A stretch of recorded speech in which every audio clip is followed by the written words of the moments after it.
Hello mga idol! Kumusta tayong lahat? Kumusta?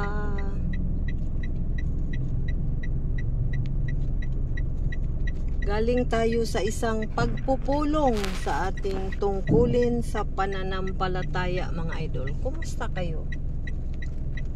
Pulong. Pero ang magiging topic natin ngayon ay tungkol sa tulong. Oo, tulong. Pagtutulong, pagiging matulungin. Oo. Nakaranas na ba tayo ng tayo ang tumutulong, mga idol?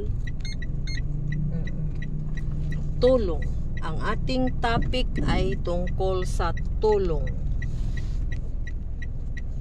Pwedeng tayo ang tinutulungan or pwedeng tayo ang tumutulong. Habang nag-ano tayo mga idol, pauwi tayo, usap tayo. Pero ngayon ay drive tayo pauwi. Galing tayo sa isang pagpupulong ng ating pananampalataya. Kumusta tayo mga idol? Ano kaya sa palagay ninyo ang isang salitang tulong?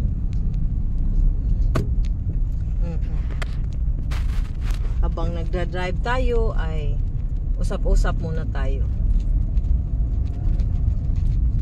Tulong. Ang tulong sa Bisaya ay tabang. Sa English is helping, tulong. Maraming klaseng tulong. May mga tulong na gawa. Oo. May mga tulong din na depende sa atin kung paano tayo tumulong. Tumulong tayo, magbibigay ng mga pagkain, mga bagay na maitutulong natin. Mayroong iba tulong is gawain, tulong. Tinutulungan natin ang isang tao or kapwa or kapatid or ka-relatives natin na anumang serbisyo, tulong. Hindi tayo nagbigay ng pera or anuman pagkain o bagay, pero tinutulungan natin by means kung ano ang kailangan niya. Sample, saan man matagpuan ang mga ganoon doon, so tinutulungan natin. Or may mga gawain na mag-exert ng force, yun ang tulong. Pero may iba naman na pera ang ating binigay na tulong. So kahit anumang klaseng tulong or tabang mga idol,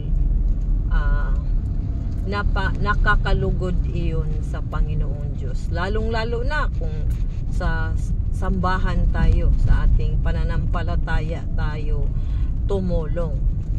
Example, sa pagkalat ng mga salita ng Diyos, o kapag akay ng mga tao para makinig sa mga salita ng Diyos. Kung hindi man tayo mahiyain man tayo,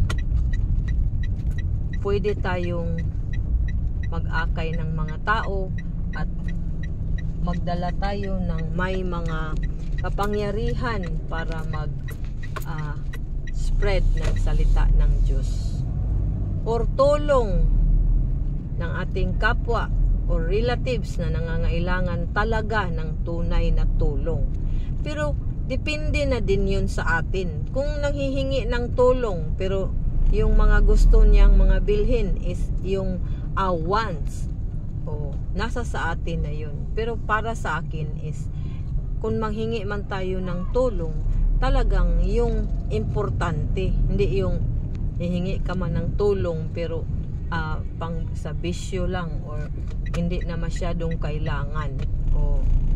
Pero naranasan ba din natin na humihingi tayo ng tulong pero na ano tayo, hindi tayo nabigyan? Nagagalit ba tayo?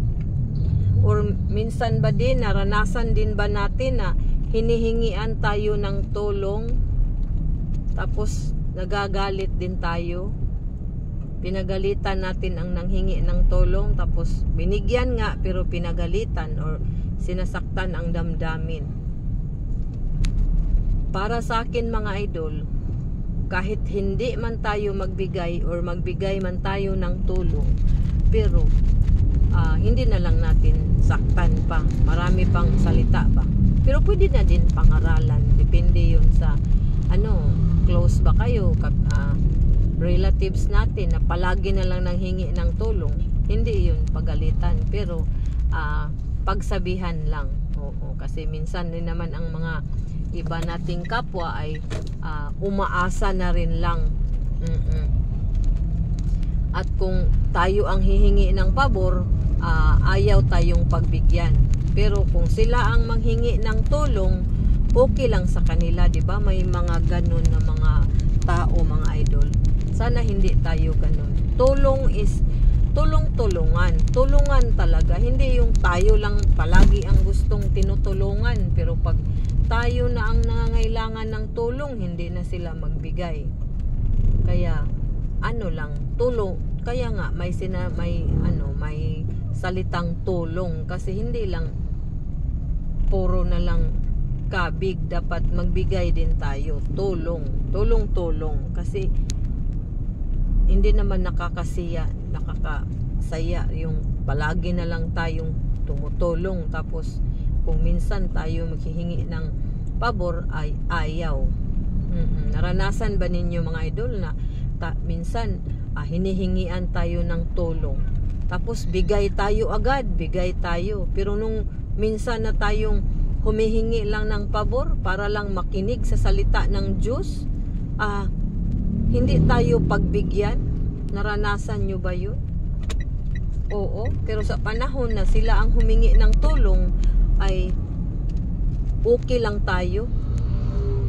Oo, agad-agad bigay tayo.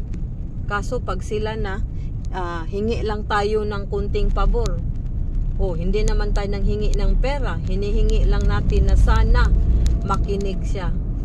May lang tayo, iniimbita lang natin na makinig sa salita ng Diyos, pero hindi tayo pinagbigyan. So, sana hindi tayo ganun mga idol. Sana kung may mga kunti man tayong hinihingi na pabor ay magbigay din tayo. Hindi naman sa sinisingil natin, kundi minsan lang nangangailangan din tayo, kahit pakikinig lang ng salita ng Diyos.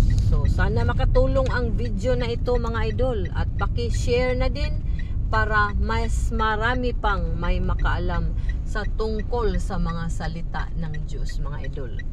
Mag-ingat tayong lahat. Maraming salamat. Marami pa po akong video na ginagawa para sa ating lahat mga idol. Yun lang mga idol. Bye-bye!